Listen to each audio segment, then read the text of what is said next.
Buenas tardes, general, muchas gracias por sus palabras. Bienvenidos a todos.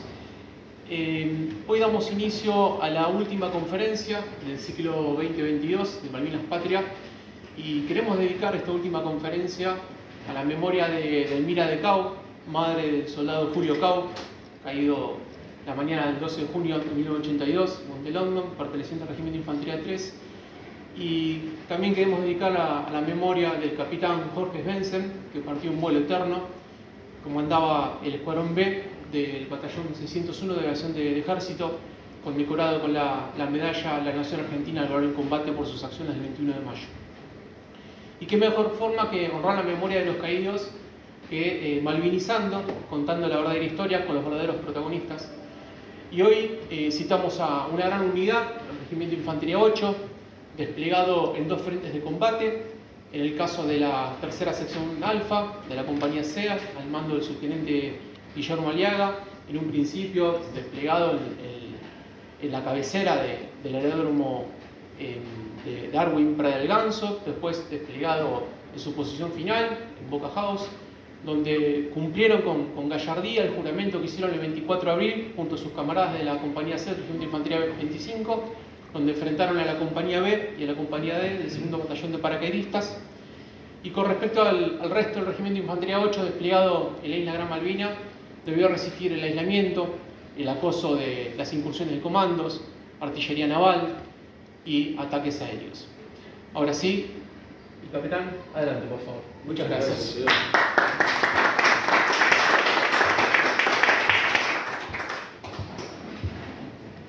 Hola. Casi que ya saben más de mí que lo que yo sé. Mí mismo ha dicho tantas cosas que me siento casi importante. Gracias por la invitación.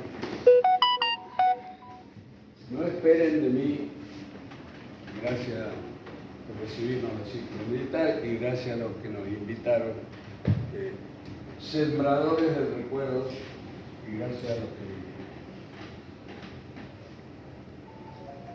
no esperen de mí una exposición académica, una brillante cosa. Les voy a abrir mi corazón como viejo capitán. Cumplió 75 años el domingo y nos chupamos todos con Miguel y Raúl José, que son mis hermanos de la vida. El señor Rafael Van Riel nos une una comunidad de ideales. Él supo llegar y llevar y conservar. Yo tal vez elegí otro camino. Me refugié en la montaña, que en su pureza y en su clima agreste y duro forman hombres como aquel que está allá, que es un jujeño que le entregó su vida a la montaña y no podía ser de otra manera que la montaña formó un ser puro. La vida le pegó de todas las maneras que usted se puede imaginar. La diferencia entre él y yo es que él es de colores firmes y yo soy de colores flojos. Entonces él no se nota cuando se pone colorado, pero yo sí. Arrancamos. Mi suplente. Él tendría que estar hablando acá. Él tendría que estar hablando. Como ya saben, la vida me puso en esta experiencia traumática, apasionante, como toda mujer compleja, sus encantos, sus dulzuras, sus tanuras, su crudeza. Y me insertó por una casualidad notable, porque estaba cursando el segundo año de la Escuela de Guerra con Miguel y terminamos en el Regimiento 8, que a duras penas habíamos desplegado. El Regimiento 8 es un regimiento histórico, es una cosa seria, está fundado en 1813 por el general Belgrano. No tuvo un feliz debut porque el Capufio de Ayuma no fueron precisamente los mejores lugares para debutar. Y como era formado por hombres de colores firmes, en su corbata dice: van a luchar por la libertad. Y entonces esos hombres de color fueron a pelear por su libertad, con la promesa de que cuando volvieran iban a ser libres. No es que no cumplieron la promesa, no, es que eran de infantería y eran duros, y en la campaña de los Andes se destacaron en Chacabuco, en Maipú, y fueron identificados en el resto, y volvieron muy pocos. Los que volvieron fueron libres. Les voy a confesar una intimidad. Durante 40 años me pregunté, frente a una placa que en el Alcázar de Toledo, en el patio de la Escuela de Infantería Española, dice: a los muertos por la patria los recoge la inmortalidad. ¿Y qué pasa con los que juramos morir por la patria y pusimos nuestra vida, nuestra familia a disposición de la patria, y la patria no tomó nuestra vida? ¿Qué hacemos con nuestra vida? Muchos años después, gracias a gente como él, encontramos el sentido de no morir en la guerra y no ser recogidos por la inmortalidad y venir a sumarnos a situaciones como esta, que como ustedes son grandes sembradores, aún en el desierto y muchas veces en la soledad, de la verdadera historia, que como tanta historia se transmite verbalmente, sintiendo el calor y mirando a los ojos. A eso vine, a contarle esta pequeña historia de este pequeño regimiento que fue, con sus glorias y sus miserias, a protagonizar una pequeña pelea en una batalla periférica de más de 200 años de historia militar. Yo les vengo a traer un pedacito así de cinta. Vamos adelante. La historia es esta. Los protagonistas son estos, en la compañía de infantería C, que fue dispersa, ya van a ver por qué. Tendría que meterme en un enredo con la movilización, pero eso se lo voy a decir después. Vivió la experiencia más dura, porque esta historia, si no la cuento yo, no se conoce.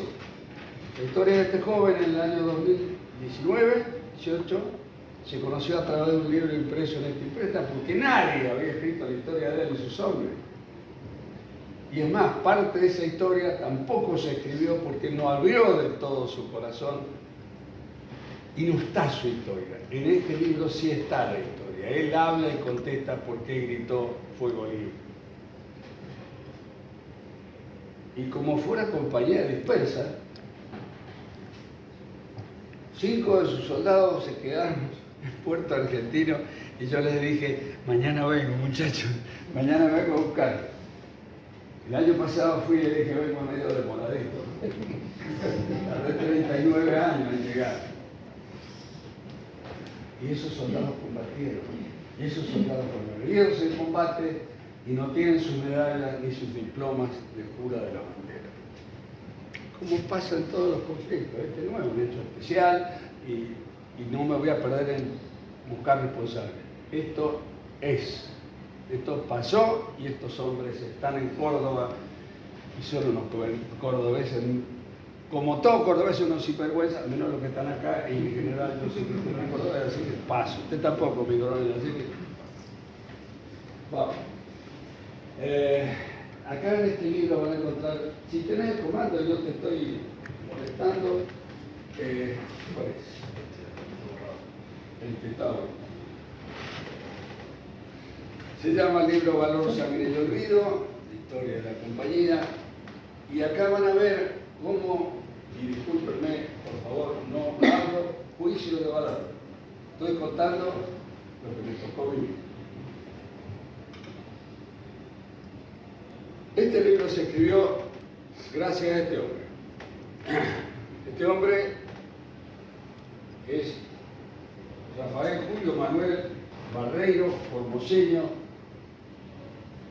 coronel, veterano de guerra, y van a ver que la presencia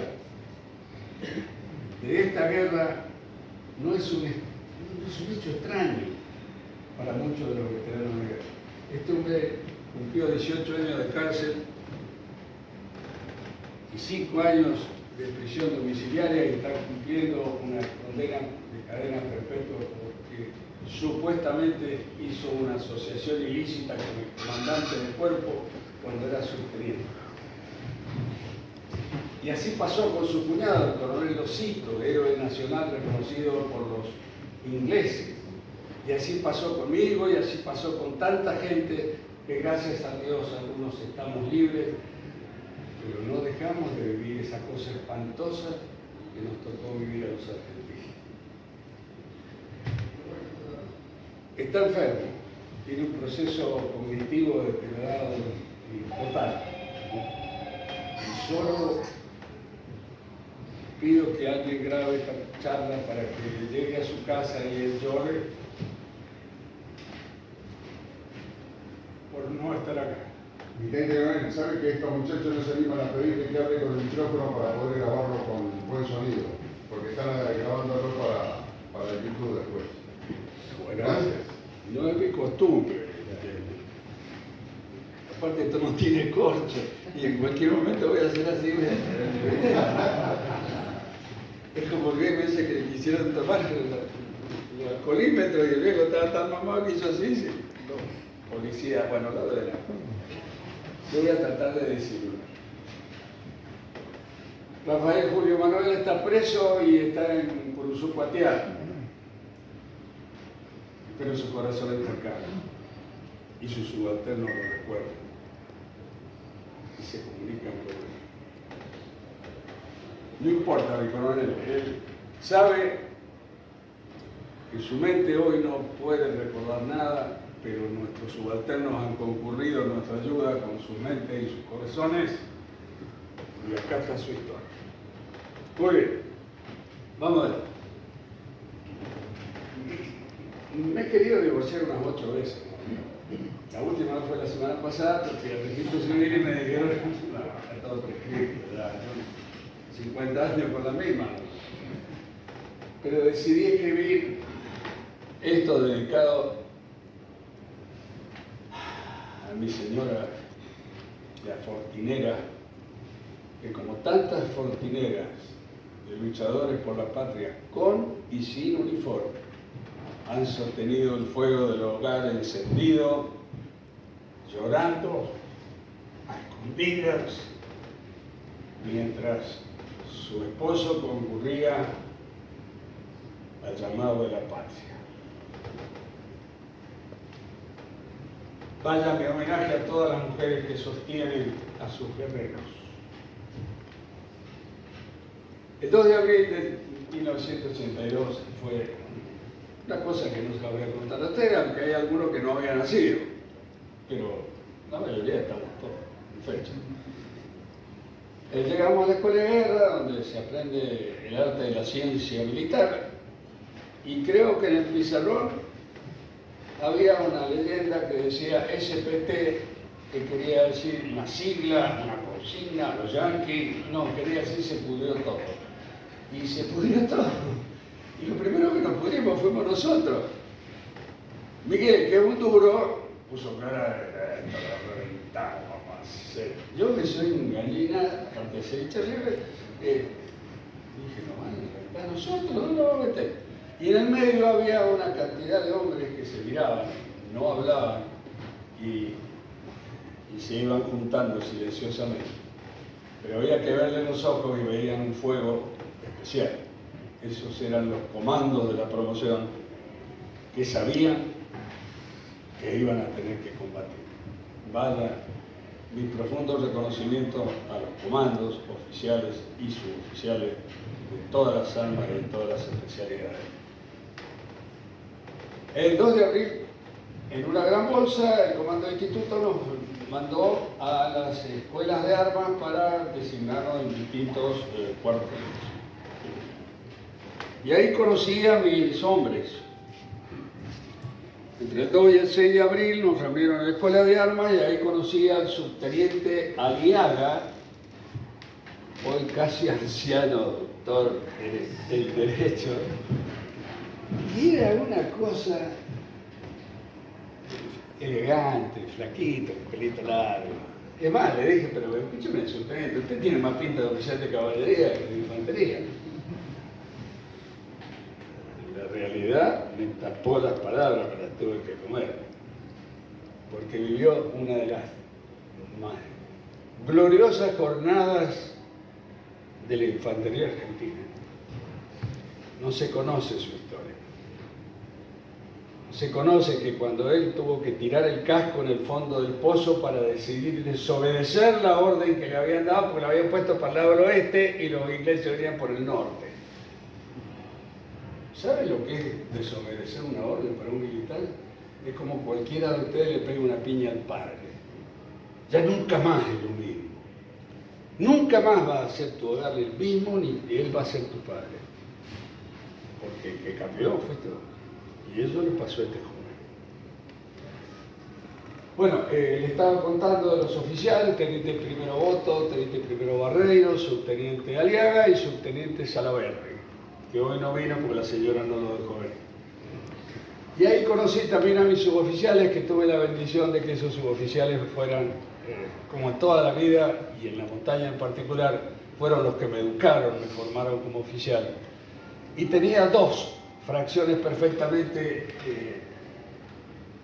Los de la izquierda son los suboficiales antiguos, hombres de 35 años por arriba, con muchos años de servicio, duros. Y estos de la derecha son como los subtenientes de comisión, que los habían sacado, una especie de practicantes, que los habían mandado a la guerra a los mayores de 18 años, porque a los menores de 18 años no los podían mandar a la guerra. Entonces fueron estas cosas que se distinguían por dos cosas: por su uniforme nuevo y su cara de susto. Los ojos grandes, diciendo, ¿dónde me estoy metiendo y con quién? Una noche del 9 de abril de 1982 nos subieron en calidad de bulto un avión espantosamente grande. Y digo calidad de bulto porque los de la Fuerza Aérea hacen una tarea gigantesca que en general es mirada de costado por los pilotos de combate, que merecen todo mi reconocimiento. Pero los de transporte hacen una tarea anónima, sacrificada, durísima, y se jugaron la vida a la par de ellos. Cuando nos tuvieron que cargar a nosotros, en calidad de bulto, nos hicieron sentar en unos pales metálicos que, según la cuenta del oficial que estaba a cargo, era 32 por 32 personas. Claro, que pesaban tantos kilos con equipo, pero nos teníamos que sentar con las piernas abiertas y con la espalda del otro en la entrepierna. Y se podía calcular bastante bien, pero nunca pensaron que esas personas en calidad de bulto tenían jerarquía. Usted no sabe la cantidad de barbaridades que escuchamos esa noche, muchas expresiones de carácter soez, pero de Suecia del Norte. Fue un espanto. Bueno, en esos suboficiales rindo mi homenaje más profundo a este señor. Este señor es el suboficial mayor Edmundo Tino Guzmán, cordobés, pícaro como todo cordobés. Se me presenta un día y me dice: mi capitán. Lo miro así, tenía una bolsa, media bolsa de yerba mate, y dos termos en el otro brazo. Me dice: mi capitán, le informo que yo cuando escucho los tiros tengo que tomarme un par de mate amargo. Bueno, esto es consecuencia de otras experiencias que yo tuve. Bueno, entonces como yo sabía de dónde venía esa experiencia, le dije: bueno, escúchame, Guzmán, los mendocinos tomamos mate dulce. Me miró y me dijo: ¿cómo así? Y se fue trotando como si un niño hubiera hecho una travesura.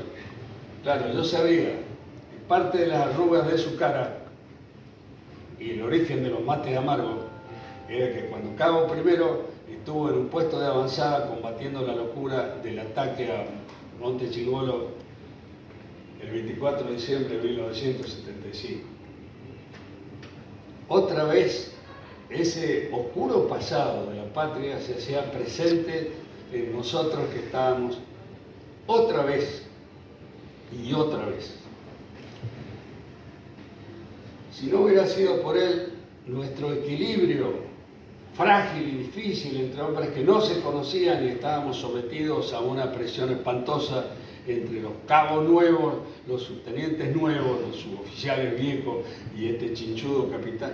¿Me trataste? ¿Te dijiste que yo era jodido? No. He sido siempre un dulce. Los soldados. Los regimientos de la Patagonia convocan a soldados en general de la provincia de Córdoba, de la provincia de Buenos Aires y de algunos hombres de la Patagonia.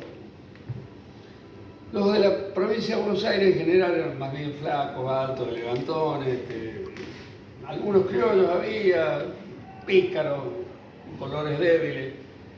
Los cordobeses más pícaros que ellos, la periferia de Córdoba, los pueblos de Córdoba, unos tipos bárbaros, medio vagos nomás, pero cuando se ponían, sacaban la tarea adelante. Y después estaba el hombre de la Patagonia. El hombre de la Patagonia es un hombre más bien bajo, fornido, colores firmes, pelo duro, ojos achinados, desconfiado como poco, pero muy dócil. Y al momento de reconocer que a ese hay que darle bola, era una máquina de laburar. Nobles, todos. Antes de venir para acá, se nos murió un hombre que pagó el más alto precio por cumplir su juramento. Se murió el 6 de octubre, el 9 de octubre. Y él nunca le soltó la mano. Ya van a escuchar la historia. Nunca lo dejamos solo. Ni él, ni yo, ni los suboficiales, ni el ejército, que incluso lo mandó a Estados Unidos a recuperarse de su lesión. Pero después de 40 años de una dignísima posguerra, se cansó de 34 operaciones y se fue al cielo de los héroes. Esa sonrisa fue su bandera. Descanse en paz. Bueno, como les decía, el 9 de abril en calidad de vuestro aparecimos en la Plaza de Armas del Regimiento de Infantería 8, que se llama Fortín Chacabuco y está en Comodoro Rivadavia. Nos dieron la misión de organizar, equipar, instruir una compañía que estábamos los oficiales, los suboficiales, medio flojito de papeles, los oficiales estaban, pero no teníamos los soldados, porque los soldados habían sido dados de baja. Así que vinieron, volvieron al cuartel de Córdoba, la mayoría, pelo largo, canchero, entre contentos por estar con sus camaradas de la colimba y los ojos grandes para decir a dónde vamos. Organizar, equipar e instruir es relativamente fácil. Organizar, se escribe en un papel, o para allá, o para allá, o para allá. En general bien, equipar. ¿Con qué? Y acá vamos a entrar en un tema medio técnico. Las organizaciones de paz de países como el nuestro tienen lo que se llama, ¿alguien me está tomando el tiempo? Lo que se llama los cuadros de organización. Los cuadros de organización dicen, ahí en la columna rosada, ¿cuál es el botón del señalador, muchachos? El 9. Te olvidaste las pilas, Carlito.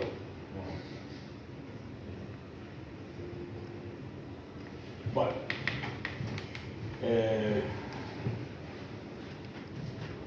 ¿Ven la tabla rosada que dice CO arriba? Quiere decir cuadro de organización. Y un dibujito en el papel que dice que ese regimiento tiene tantos hombres o debe tener tantos hombres. O una compañía tiene tantos hombres. Bueno, la columna rosada es el número de hombres que tenía que tener y la última, la cantidad de hombres que tenía. Y así van bajando y van a ver que faltaban fusiles pesados, faltaban ametralladoras. ¿Por qué? Porque ese cuadro de organización era de la paz. Cuando se va a la guerra se moviliza el recurso humano y material de la nación que apoya la maniobra militar, sea ofensiva o defensiva. Eso dice la ley de 1966 que estaba en vigencia en ese momento. Partimos el 21 de abril con 36 soldados desarmados, escopetas, cachivaches. ¿Por qué cachivaches? Porque una organización de esta siempre tiene un toque doméstico. ¿Cómo se reparte la comida en la casa? Con la fuente. ¿Cómo se reparte la comida en una compañía? Con un cilindro de razonamiento. Cilindro, tacho de acero inoxidable. ¿Cómo se reparte la comida en una guerra? ¿Con el cilindro o con una olla térmica que protege la comida del soldado para que llegue caliente a su posición? Mi coronel, ¿usted qué comía? En particular yo, lo que conseguía en los cerros, porque estaba de patrulla, así que... Ahí lo andan buscando unos kelpers.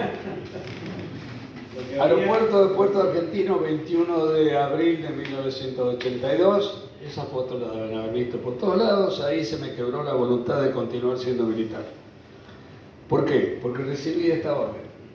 Usted va a dispersar sus compañías. Va a tener que mandar a su sección, pongan a la mejor sección, a Darwin. Yo no sabía ni dónde estaba Darwin. Estábamos en la cabecera del aeropuerto, aterrizaban los aviones, se iban los aviones cada 15 minutos, como decían esta mañana, una cosa de locos. La valentía de esos pilotos civiles y militares que entraban y salían. Y yo detrás de mi paño de carpa de llanura decía, ¿quién mando? Yo ya sabía que al día siguiente nos iban a llevar a la isla de frente. ¿A quién mando? Entonces decidí mandar al mago hermoso, menos elementos, y partió el subteniente Aliaga. No me animé ni de decírselo fuerte. Dije, lo estoy traicionando. Yo, capitán, estoy traicionando a un oficial que no ha terminado de recibirse, que no tiene los medios, no tiene palas, radios, granadas, y lo voy a mandar a que se las arregle. Y efectivamente se las arregló. Esta es la historia que yo les estoy diciendo con respecto a dispersa. Quedaron 10 hombres en Comodoro Rivadavia con 4 suboficiales. Los cordobeses que dejé en Puerto Argentino, que llegué medio tarde. Porque se quedaron en Puerto Argentino cuidando la carga de la compañía con sus cachivaches. El subteniente que se fue a 80 kilómetros, ¿cuánto queda? 90 kilómetros. Y yo, que no tenía nada que hacer, que me fui a 152 kilómetros donde estaba mi sombra. La tercera sección. Guillermo, ¿querés contar la historia? Yo te paso la práctica.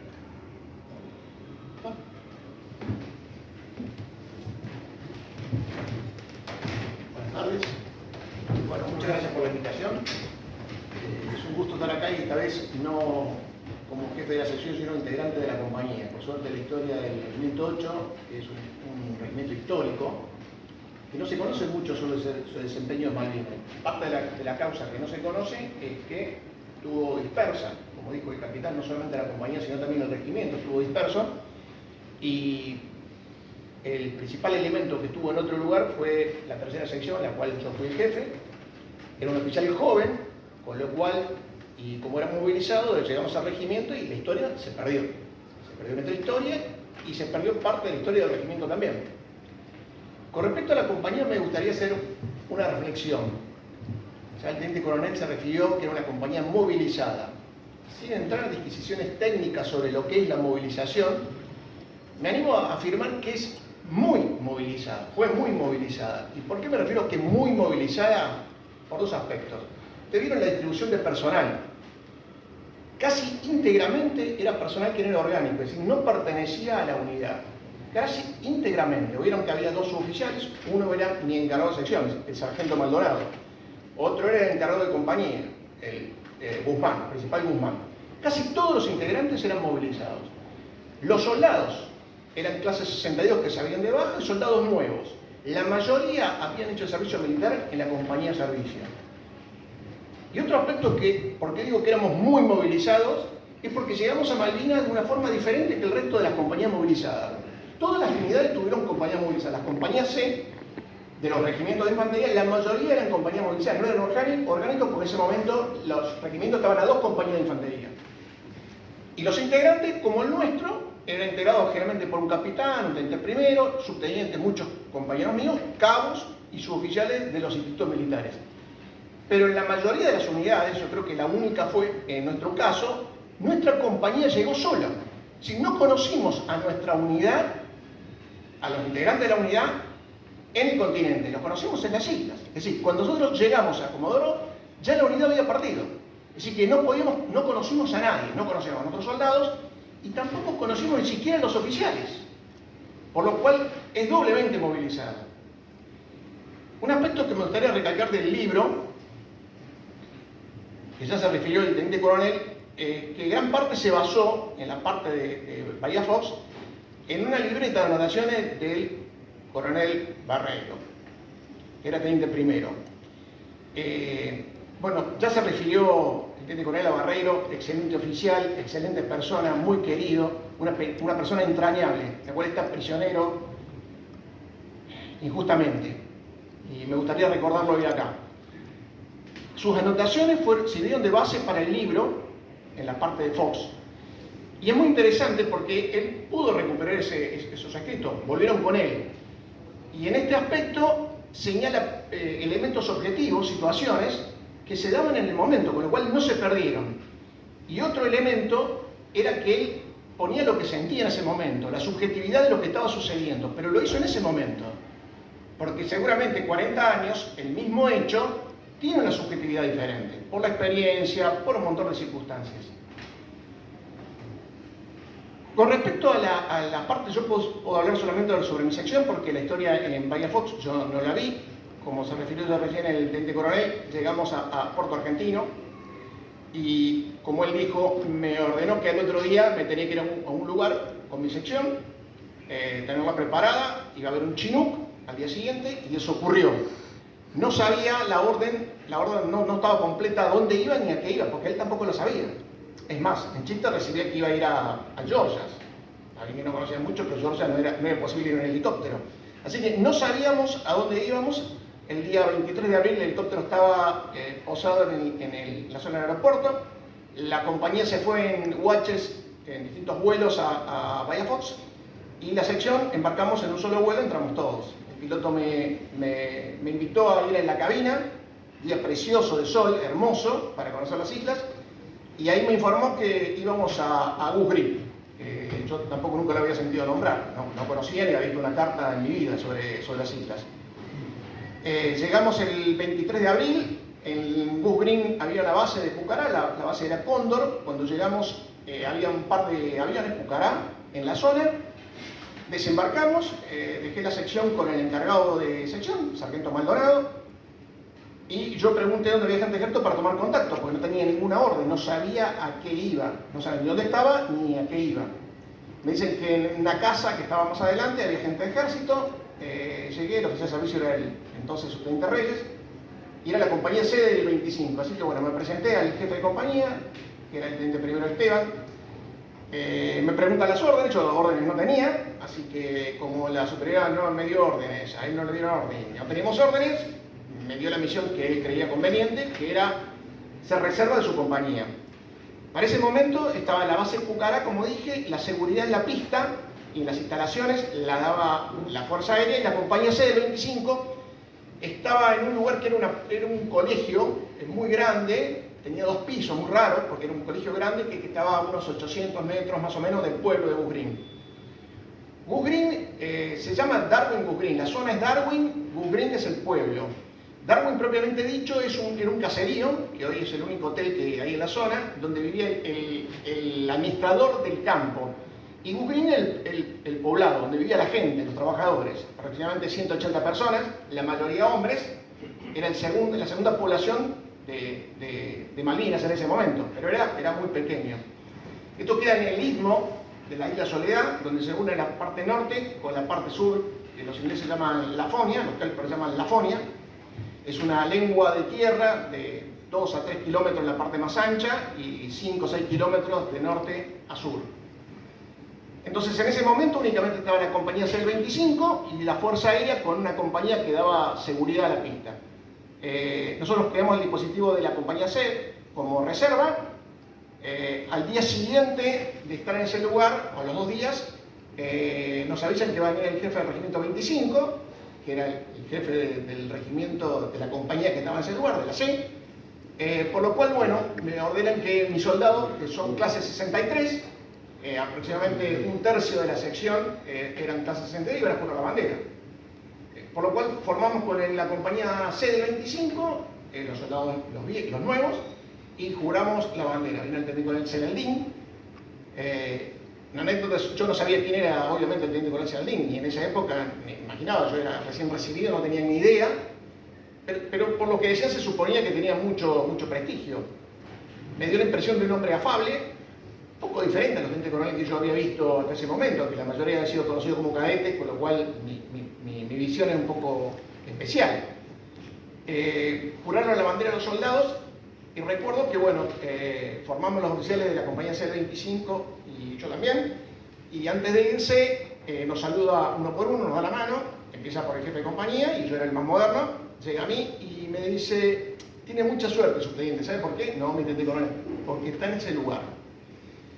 Y se queda hablando conmigo y me dice: le deseo de todo corazón que tenga su bautismo de fuego.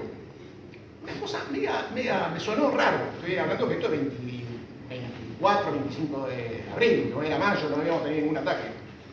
Después, mucho tiempo después, siempre me recordé de esas palabras. Y cuando ya sabíamos que íbamos a estar en guerra, me recordaba esas palabras que me parecieron extrañas, me parecieron un tanto extrañas. No era común que uno le hablara así.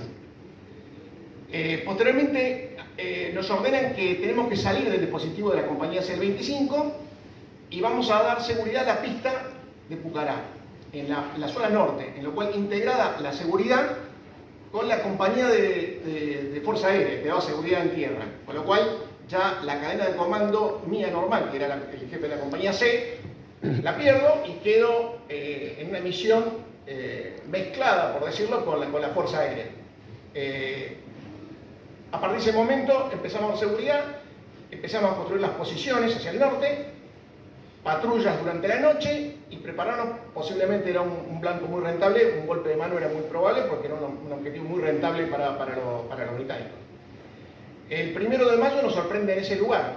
El 1 de mayo, a primera hora de la mañana, se sabía que habían atacado Puerto Argentino, pero los aviones no habían despegado de la base. Estaban los 11 aviones en tierra. Estaban atrás de nuestra sección, así que los veían, estábamos muy cerca. El 1 de mayo estaban los 11 aviones alineados. Yo veo que hay un centro director de tiro, que es una casa rodante donde se maneja la artillería antiaérea. Voy a tomar contacto porque se habían instalado a la noche, yo no conocía quién era el jefe, el subteniente Braghini, más antiguo que yo, me voy a presentar, decirle que yo estoy más adelante, que le doy la seguridad terrestre.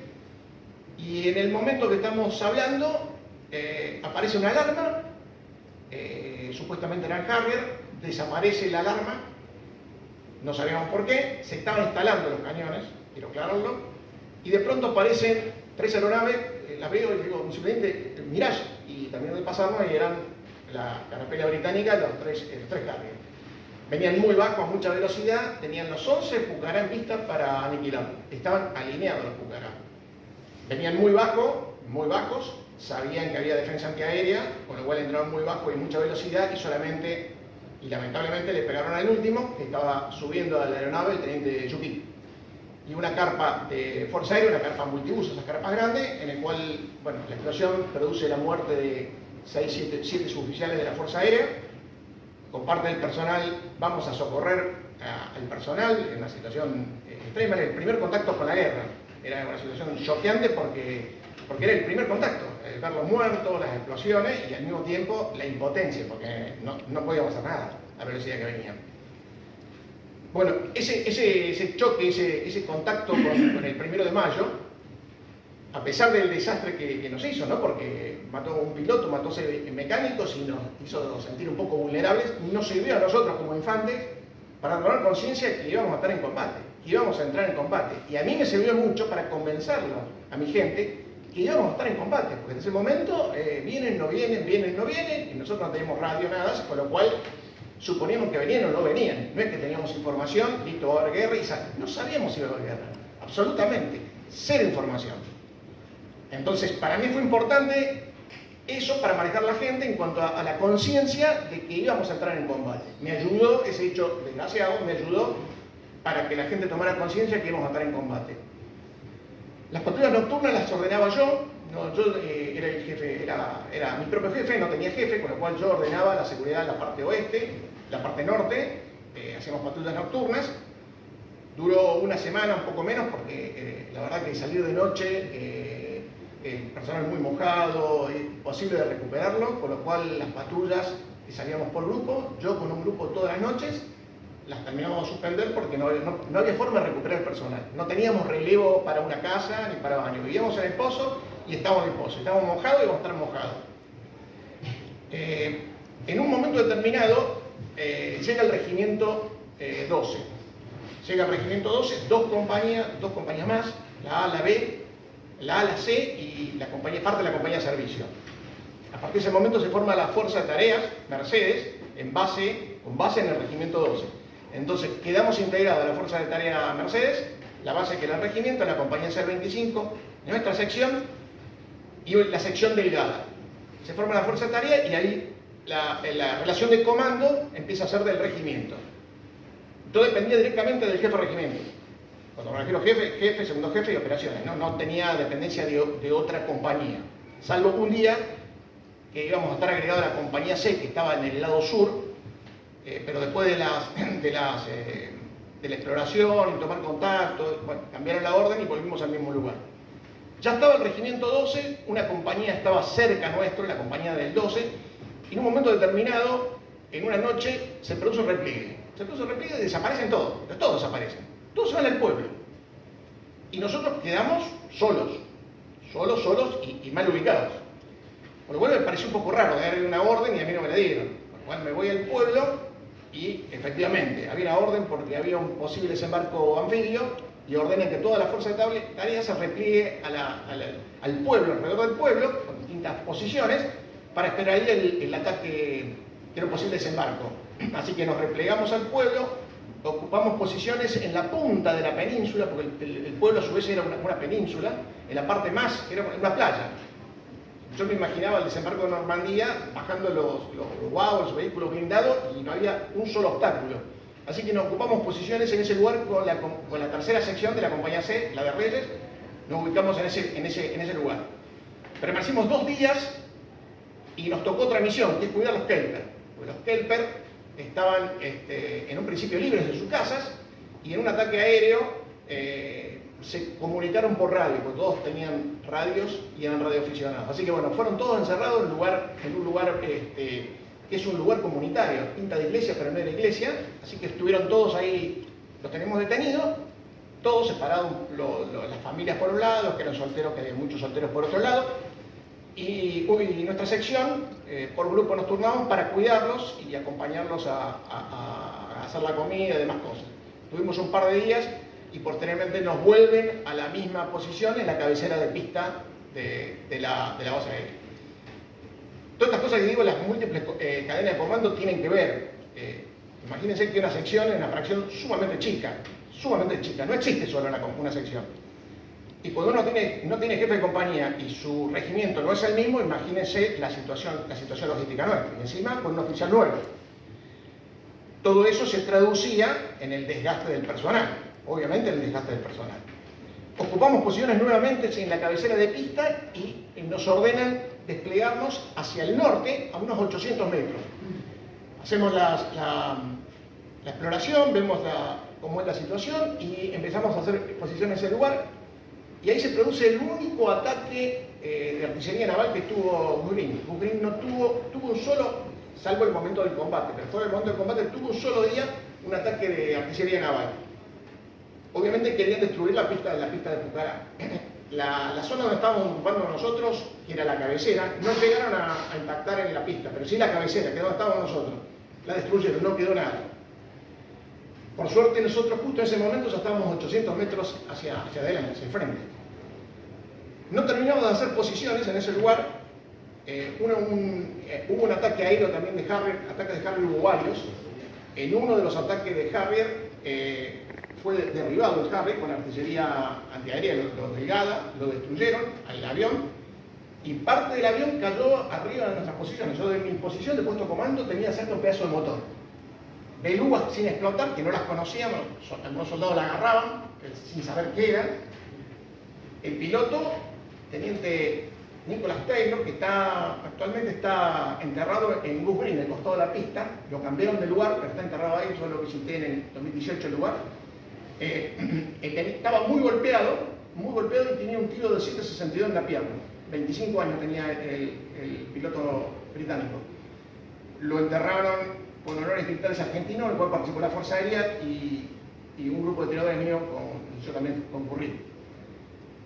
La otra posición que nos ordenaron ocupar es un lugar que se llama Boca House. Hacia el norte, el istmo de Darwin tiene una serie de alturas que cruza de este a oeste. La mayor altura se llama Darwin y de este lado, aproximadamente unos 600, 700 metros, de este lado, aquello es la colonia Darwin y esto es Boca House. Eso es un riacho que pasa y eso oscuro que se ve ahí es una vegetación que puede llegar a tener algunas partes de 2 metros, que es sumamente compacto y espinoso, es una pared. Entonces nuestras posiciones estaban en este lugar, dormimos una noche allí y después nos ordenan que vengamos acá. Y despegar la posición es con frente a esa entrada que se ve, que es del mar, eso es el lago Brenton, un lago que entra del canal de San Carlos, se angosta y entra y se llama lago Brenton. Y del otro lado hay costa. En ese lugar es una altura, es un barranco, con frente hacia el mar, hacia el lago Brenton. Entonces me obligan a desplegarme para prever un posible desembarco desde aquel lugar. Entonces, eso me lo ordena el segundo jefe con las operaciones. Pero yo estaba solo, estábamos solos. No había tropa, la tropa más cercana estaba a 3 kilómetros para este lado, para el lado del pueblo. No había nadie, absolutamente nadie. Solo, para allá, no había nadie. Obviamente, decir que van a venir por ahí, la superioridad sabrá, pero yo desconfío. La verdad que podían venir por cualquier lado. Entonces ordeno hacer un despliegue en los 360 grados, porque yo no sabía por dónde atacarme. Por cualquier lado podían venir. Entonces ordeno hacer un despliegue en 360 grados, pero no terminamos de hacer las posiciones y viene el miembro de la plana mayor del regimiento 12, del cual yo recibía las órdenes, y me ordena enérgicamente que las cambie. Que las cambie y cumpla estrictamente lo que me habían ordenado. Lo cual me parecía muy mal, no estaba de acuerdo, y por otra parte que estaba ahí era yo, no eran ellos. Entonces, trato de cumplir la orden en parte, pongo 2 grupos de tiradores mirando hacia el mar, era una barranca esto, o sea, si alguien iba a desembarcar por ahí, iba a ir por la playa, por allá, ¿quién va a ir a una barranca donde no se puede trepar? O sea, no tiene ningún sentido. Pongo 2 grupos de tiradores para cumplir la orden, un grupo de tiradores lo pongo un poquito mirando para donde está ahí la central de arroyo, mirando así, la ametralladora aquí, el cañón aquí y el puesto comando. Y preveyendo que si me decían por qué no había cumplido la orden, que un posible lugar de desembarco iba a ser la playa, que era más fácil que por acá, con lo cual trataba de cubrirme y cumplir la orden, pero al mismo tiempo por lo menos cubrir el norte, que es esa zona que está allá. La compañía del regimiento 12 se apostó por este lugar, que es Colonia Darwin, más o menos a 1,5 kilómetros. Tuvo en ese lugar la compañía del regimiento 12 un tiempo, los cuales no teníamos ningún tipo de contacto radioeléctrico de ningún tipo, ni contacto de ningún tipo. O sea, estábamos sin comunicaciones. Lo de la falta de comunicaciones no era nuestra sección, sino casi todas las unidades, la mayoría de las unidades. Pero bueno, así que no teníamos contacto yo sabía que estaban ahí porque los veía a lo lejos y porque a las órdenes de operaciones, cuando en la orden de operaciones lo mandaban a los jefes de compañía y iba yo también como jefe de una sección independiente, por decirlo así, que yo sabía dónde estaban. El regimiento 12 le ordena, la compañía del regimiento 12 le ordena ir hacia el norte, con lo cual, esto ya estoy hablando de fines de mayo, ¿no? 23, 24 de mayo. La compañía se va hacia el norte y nosotros quedamos en este lugar. El día anterior al combate, el día 27 de mayo, me llaman del puesto comando. El puesto comando estaba en el pueblo, era una casa que estaba en el pueblo. concurro al puesto comando, era para corroborar dónde estaba yo, dónde me encontraba ubicado, dónde estaba ubicado, qué es lo que estaba haciendo, y cuando regreso para mis posiciones, más o menos unos 300 metros para este lado, me encuentro con el teniente Esteves, que también había ido al puesto comando. Las dos secciones que quedaron de Cucurín del 25 quedaron como reserva de la fuerza de tarea, estaban en lo que era la escuela, esa escuela que quedaba entre estas posiciones y el pueblo, estaba la escuela. Y ellos estaban de reserva de la fuerza de tarea, eran de reserva. Lo mandaron a ustedes igual que a mí, a tomar contacto con personal que estaba acá, él volvía, yo iba. Hablamos, compartimos, nos conocíamos de Malvinas, yo no lo conocía antes. Le pedí que me mandara algo porque estábamos con mucho hambre, no teníamos nada. Me dice, no tengo nada, te voy a mandar querosén para... Sí, también, querosén también. Para limpiar las renas. Tomó contacto con lo que él ya había tomado contacto. Era un grupito porque era un grupito, no era un grupo de tiradores, era un grupito, una junta de gente del 12, muy mal armado, con pistola metedora PAN, pistolas, sin fusiles, y el jefe que tenía que estar ahí era un compañero mío, subteniente Ramos, del 12. Cuando voy a tomar contacto, esto es 27 de mayo a la tarde, el subteniente no había vuelto de una patrulla, así que hablé con el cabo primero, que tampoco tenía muy claras las órdenes, así que el contacto fue, están acá, ¿para dónde están? El cabo primero no había recibido órdenes que las traía teóricamente de subteniente Ramos, que no había llegado. Después en la noche lo mandan a otro compañero mío, a Pelufo, que se hace cargo de ese grupito. La compañía del 12 estaba hacia adelante. La historia de la compañía del 12 la sacan de las posiciones preparadas que tenían, la mandan al frente a hacer un ataque de desarticulación. También era una compañía que estaba mal armada, como casi todas. La compañía la encuentra un combate fuera de las posiciones y en la noche se repliegan, pero pensemos que de aquí a acá hay 2 kilómetros. Nosotros no sabíamos que se habían replegado o no se habían replegado. Encendíamos a la madrugada fuego de artillería más automática hacia el frente, hacia adelante, pero sin saber lo que ocurría, porque no tenemos radio de ningún tipo. Tampoco estaba para mandar a alguien a tomar contacto ahí. Con las primeras luces empezamos a sentir fuego de armas automáticas mucho más cerca. Para esta zona que habíamos visto ese grupo chiquito que estaba. Y vemos una sección de tiradores aproximadamente que se despliega de oeste a este, caminando así, para aquel lado. En las primeras luces, sumamente oscuro, lloviznaba.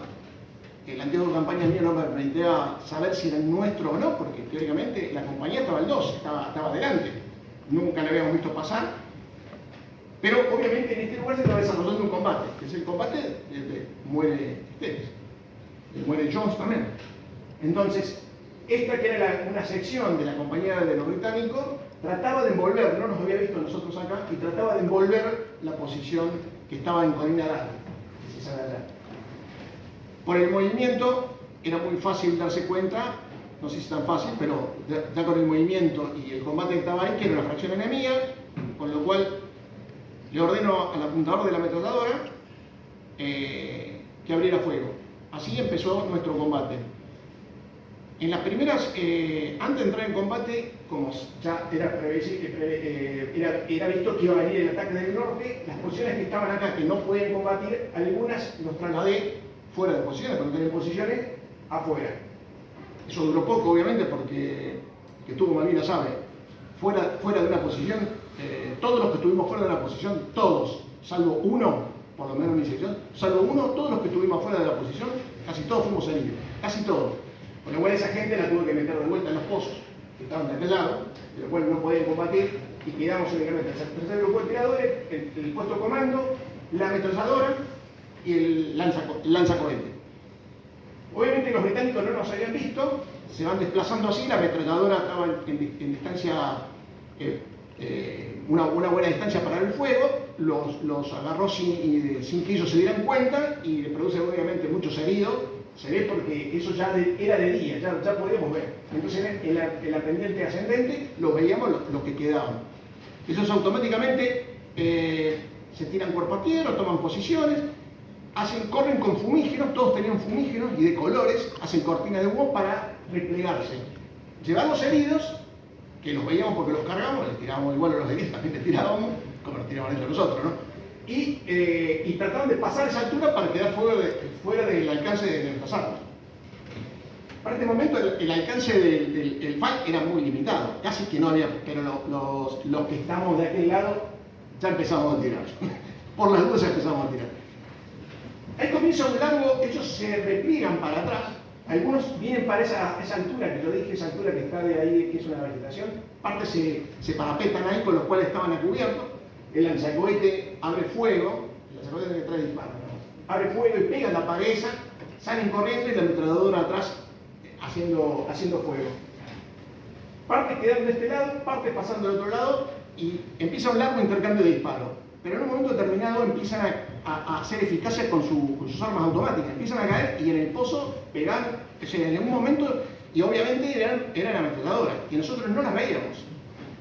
Los ingleses no llegaban como nosotros con la ametralladora, y el apuntador, el cargador y el tipo que llevaba la fuste. Veía el grupito con ellos llevaban la ametralladora como si fuera un fusil. Con lo cual veía un soldado con un fusil, pero el tipo tenía una mano. Ellos aumentaron mucho el volumen de fuego, lo cual lo hicieron bien porque lo tenían cubierto. Con la cubierta era el fuego de los mismos, con lo cual incrementaron mucho la cantidad de ametralladoras en las secciones. Entonces empezaron a hacernos, ya la posición era difícil tirar ya era difícil, los tipos impactaban con la ametralladora. Esa era la compañía B, que se tuvo que replegar. Los disparos a esta gente que estaba acá, a los del primer y segundo grupo, les caían de costado. Así tuvimos el primer herido, que es el jefe del segundo grupo, Cabo Bossetti. La sección tenía, fuera del sargento Maldonado, un cabo primero que también era movilizado, que era el otro que le seguía en antigüedad, y después teníamos 3 cabos nuevos, 3 cabos en comisión, que habían egresado, igual que yo de colegio militar, yo había egresado después de oficiales. Tenían un año. Muy buenos los 3 cabos, y al que le tocó la peor parte, no el herido, sino fue herido posteriormente, el jefe del tercer grupo, que tiene un solo problema, es mendocino nada más, pero fuera de eso, excelente, 19 años, el más chico de todos, es más, los soldados eran más grandes, había soldados más grandes que eran en clase 61. Entonces Bossetti es el primer herido. Estábamos bajo fuego, tirando el puesto comando, tirando el lanzacohete, tirando con lo que tenía. Si se acababa, la munición del lanzacohete se acababa, porque los tipos no tenían nada. Es más, el fusil del apuntador del lanzacohete lo tenía yo. Y cuando llegué a Malvinas me quedé yo con el fusil ese. La ametralladora y el tercer grupo de tiradores. Cuando viene un soldado del segundo grupo, que era del grupo de Bossetti, que estaba herido, llega al puesto comando, viene por atrás, se tira de cabeza al puesto comando y me dice, lo hirieron a Bossetti, le pegaron un tiro acá. Lo evacuamos, no evacuamos a nadie, quedate acá, no evacuamos a nadie. Evacuar era esto que metieron en la llanura. Estábamos fuego de armas automáticas. Y le doy una misión. Hay un suboficial que lo quiero nombrar, que es Rodríguez, y 2 soldados que quiero nombrar. Uno es Marini, no puedo nombrarlo a todos. Uno es Marini. Marini era el soldado más grande, era más grande que todos nosotros, era 61. Cordobés, por eso era bueno. Se tira y le digo, ¿ves una hondonadita que hay? Toma munición y quédate ahí porque es probable que nos envuelvan por este lado. Supuestamente esto se veía todo, pero más allá yo no estaba seguro de que los tipos con el volumen de fuego que tenían no pudieran envolverlo por ese lado. Y de este lado no tenía absolutamente nada. Marini agarra, se pone una caja de munición y sale arrastrándose. Y nosotros seguimos tirando bajo fuego, no me olvidé de Marini. De pronto siento gritos y miro así y Marini estaba tirado entre el puesto comando y el lanzacohete, por ahí estaba tirado. Bueno, había que ir a buscarlo. Lo fui a buscar a Marini. Marini tenía 3 disparos. Obviamente hay que arrastrarlo, ¿no? Con el fusil, arrastrarlo, tenía 3 disparos. Si el soldado no dudó en cumplir la orden porque había que salir de la posición. Si uno la pensaba, no salía. Él no dudó y salió. Recibió 3 disparos. Lo recuperamos. lo puse atrás de la posición, no lo pude meter, y después cuando empezó a caer munición de artillería y mortero, hicimos un agujero y lo metimos atrás porque había que tirarse de cabeza porque no lo podíamos levantar. Ahí comienza un largo intercambio de disparos y posteriormente empieza a caer munición de artillería. Artillería o mortero. Daba igual lo que sea, pero caían adelante nuestro. En un principio yo pensé que, como caían medio lejos, pensé que eran británicas, eran nuestras. Aunque yo no sabía, yo allá no había visto cañones. Había una batería de artillería del GADA 4, del grupo artillería 4. Pero yo no lo había visto, porque ellos llegaron, yo estaba acá. Así que yo no había tenido contacto con ellos. Pero como los disparos empezaron a caer medio lejos, pensé que serían nuestros. Por lo cual me puso muy contento. Hasta que empezaron a centrarnos, empezaron a corregir y se empezaron a centrar nosotros. Y después, fuera de las armas automáticas que tenían esa altura con las ametralladoras, empezaron a batir con morteros y con artillería. Por lo cual ya la posibilidad de maniobra había quedado muy, muy aferrada. Ahí fue el momento, digamos, todas las cosas, por lo menos yo las hice sin pensar, no es que me ponía a pensar, o era muy rápido todo. Ahí sí fue el momento donde yo no sabía qué hacer. Estaba aferrado, había mandado 2 soldados de estafeta para que llegara uno a decir cuál era mi situación y que necesitaba apoyo y que era posible que me repliegue, y yo no sabía qué hacer. Lo de la soledad del mando existe, y yo lo sentí, y me pesaba. Y fue el único momento donde tuve, explotaba, me metí en el fondo del pozo, me saqué el casco y digo, tengo que tomar una decisión, ¿repliego o me quedo? ¿Repliego o me quedo? Estaba más para replegar, por la situación, pero no había pausa de fuego.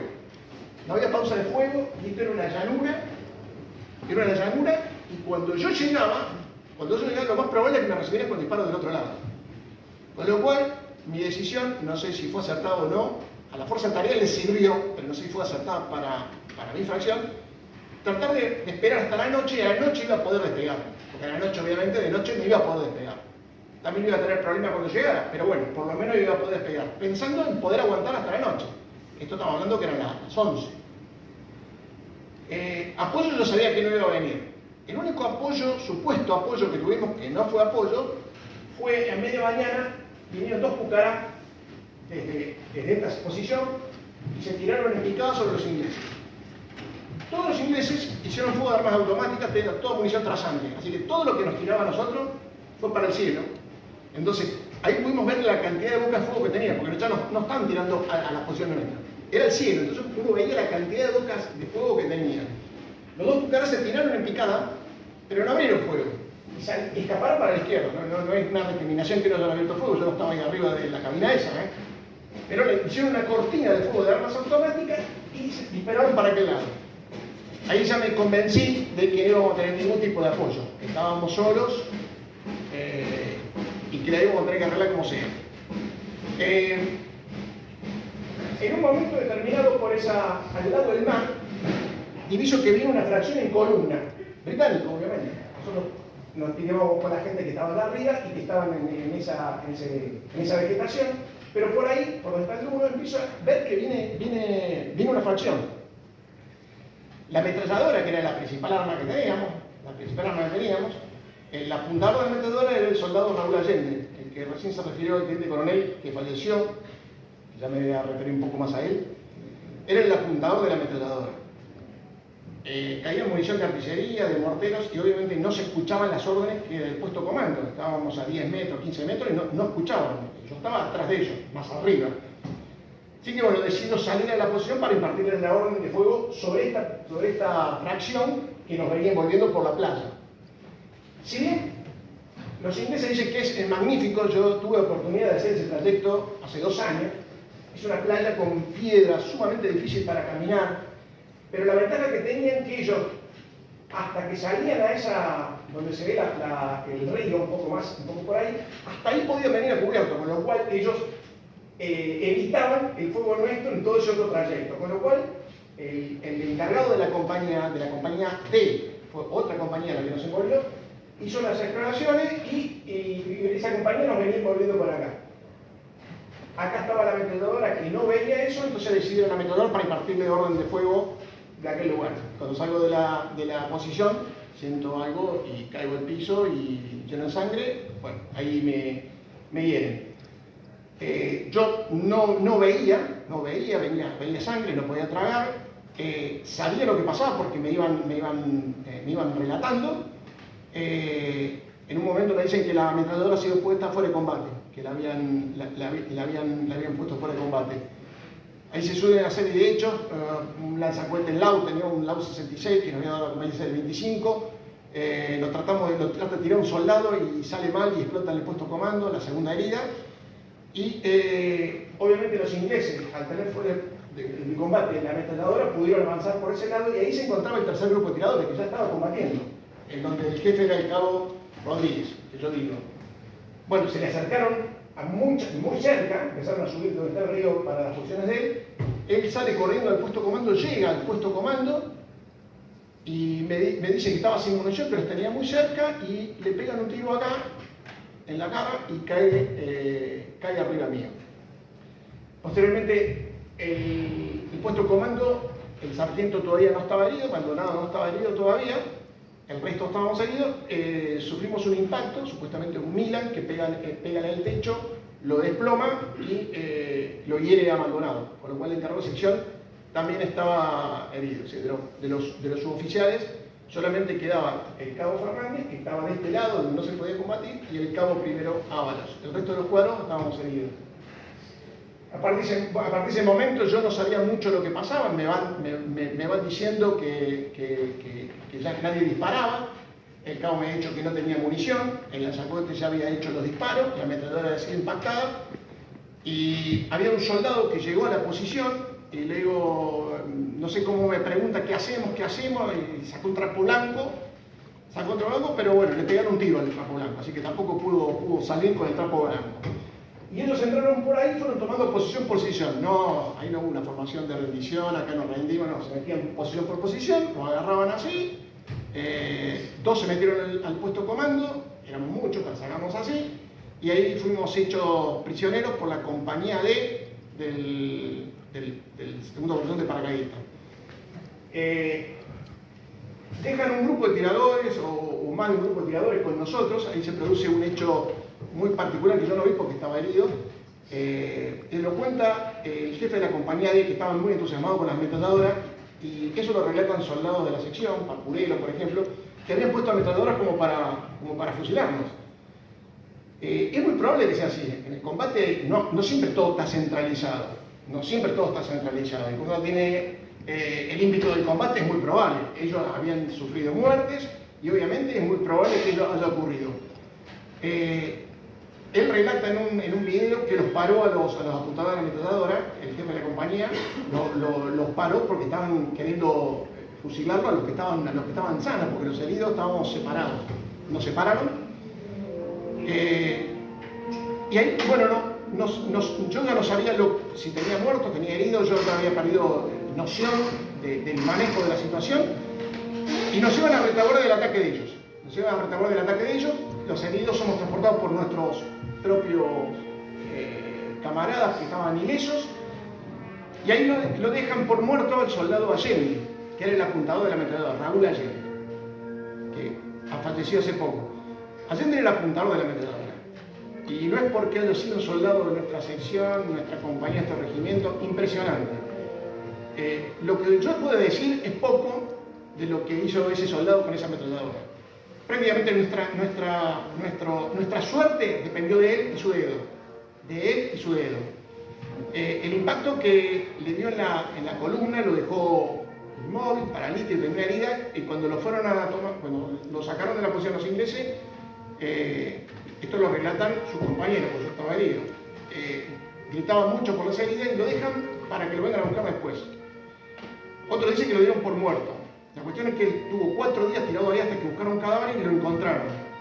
Él estuvo tirado ahí, herido, solo, y aparte la primera nevada se produce el día siguiente. Aparte había nevado, con lo cual él pierde después sus 2 piernas y una mano le queda muy complicada.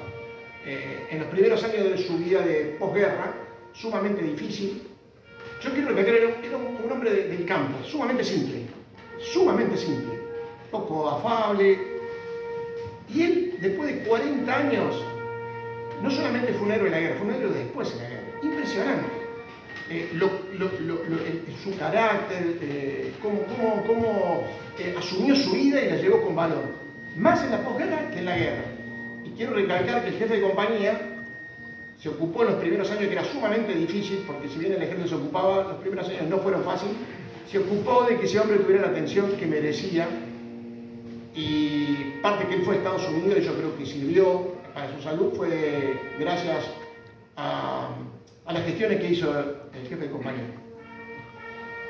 Volviendo al tema, nosotros seguimos con la compañía D a retaguardia de su ataque, vamos para Goose Green y a última hora de la tarde llegamos a un lugar donde ya estaba cerca del pueblo. Ahí recibimos fuego de artillería, fue artillería propio, porque estábamos con los ingleses, y ataque de aviación. Un avión de la Marina que lo derriban y un avión Pucará que también lo derriban. El piloto era el entonces teniente Cruzado. Se eyecta y estamos prisioneros, los integrantes de la sección. Yo estaba boca arriba porque sangraba mucho, así que yo veía para arriba lo que pasaba. Y lo sientan al lado mío y lo muelen a patadas, le pegan patadas para sacarle las chalecos de supervivencia, las cosas.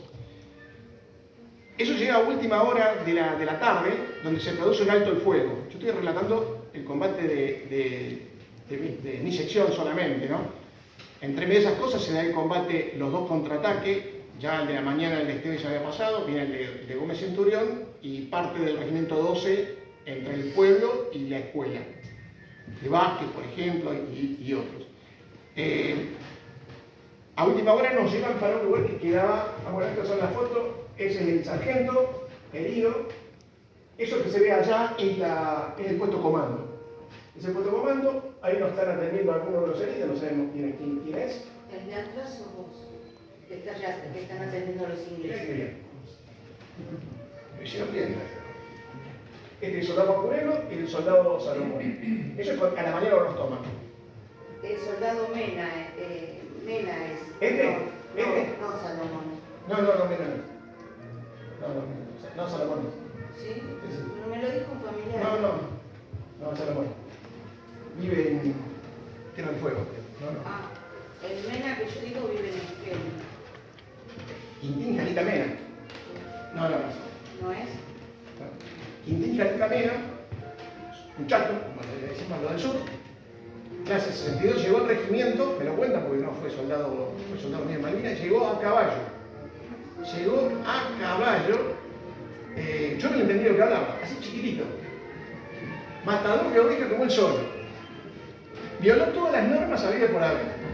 Hasta cocinaba la casa de los clientes, de todo eso. Es Quintín Jalita Mena. Era un cacique. Perdón por la equivocación, pero como vino directo de él que me dijeron. No, medio parecido, pero no. La noche la pasamos de tres elementos, digamos, que estábamos prisioneros. Parte de la compañía, de algunos de la compañía A del 12, del grupito es el grupo de la compañía de servicio del 12, de la sección de Esteves, la nuestra. Nos juntan en la altura de Darwin y separan los heridos de los ilesos. Los heridos pasamos la noche al lado del fuego, en camillas que eran chapas. Ahí al amanecer muere el soldado Givaldo, de 25, estaba al lado mío, tenía un tiro en el estómago. Y pasamos la peor noche de la vida, obviamente, una noche que no sabíamos si ahí íbamos a ver. Yo pensaba que no iba a ver el otro día. Nevó una noche terrible por la derrota y terrible porque no sabíamos si íbamos a ver el día. En ese momento pacta la fuerza de tarea del jefe de regimiento con el segundo jefe del batallón que había quedado a cargo, Ibri. Y en un momento había un capitán de inteligencia del segundo batallón que hablaba castellano y gritaba. Y en un momento gritaba, no sé por qué peleamos con ustedes y nuestros enemigos son los rusos. Decía eso, gritaba así. Y no van a recibir atención médica hasta que se rinda la fuerza de tarea. Mandan a un cabo, creo que no era de mi sección, del 12 para pactar con el jefe de regimiento. Bueno, ahí la fuerza de tarea se rinde. Y al otro día los que estábamos heridos, nos conducen a un lugar donde nos evacúan en helicóptero al hospital de campaña de Bahía Ajax. Bahía Ajax es un lugar que está muy próximo a donde se embarcaron ellos, en San Carlos. Era un frigorífico de ovejas que lo habían hecho hospital de campañas, era un galpón con sol de noche y las mesas de operaciones eran mesas así de madera donde no se operaban. Los camilleros eran burcas y gente de banda de ellos. Nos preguntaban, yo no tenía chapa de identificación, así que no sabían ni siquiera mi grupo sanguíneo. Después supieron que era oficial. Bueno, nos operaron. Yo para esto no había perdido contacto de los que estaban sanos, pero cuando los heridos también había perdido contacto porque no lo vi en el helicóptero que embarcamos, no lo vi en ninguno. Un helicóptero que llegamos a Bahía Ajax, se veía toda la flota inglesa, impresionante. Y ese fue el 29 de mayo, o sea, el día siguiente. Y fue muy triste porque al ver yo pensé, cuando vi esa flota desembarcada ahí, el cielo lleno de helicópteros, transportando mercadería, que bueno, era muy probable que perdiéramos la guerra. O sea, era imposible ganarla. Realmente, si ellos habían desembarcado con todo eso, le iban a ganar la guerra.